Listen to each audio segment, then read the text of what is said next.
सर्वोच्च न्यायालयानं अनुसूचित जाती जमाती वर्गात उपवर्गीकरण आणि क्रीमिलेअर निर्णयाची अंमलबजावणी करण्याचा निर्णय दिला असून या निर्णयाचा ठराव संसद आणि विधानसभेत मंजूर करण्यात येऊ नये या मागणीसाठी विविध सामाजिक संघटनांच्या वतीनं जिल्हाधिकारी कार्यालयासमोर धरणं आंदोलन करण्यात आलं।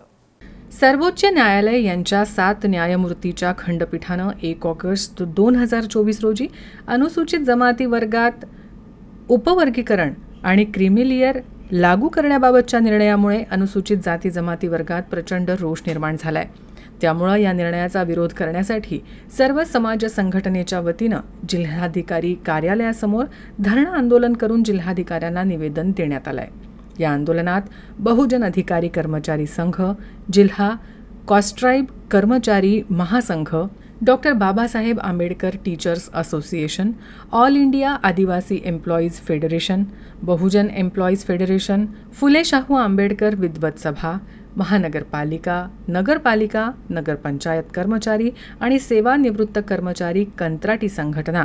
जिल्हा शहर हिंदू खाटीक संघटना, सम्राट अशोक सेना, अखिल भारतीय आदिवासी विकास परिषद, अखिल भारतीय आदिवासी वळेखन महासंघ, फुले आंबेडकरी राष्ट्रीय विद्यार्थी युवक संघटना, आदिवासी ब्रिजा क्रांती दल, आदिवासी एकता परिषद आणि आदिवासी पारधी महासंघ यांनी हे धरणं आंदोलन केलंय।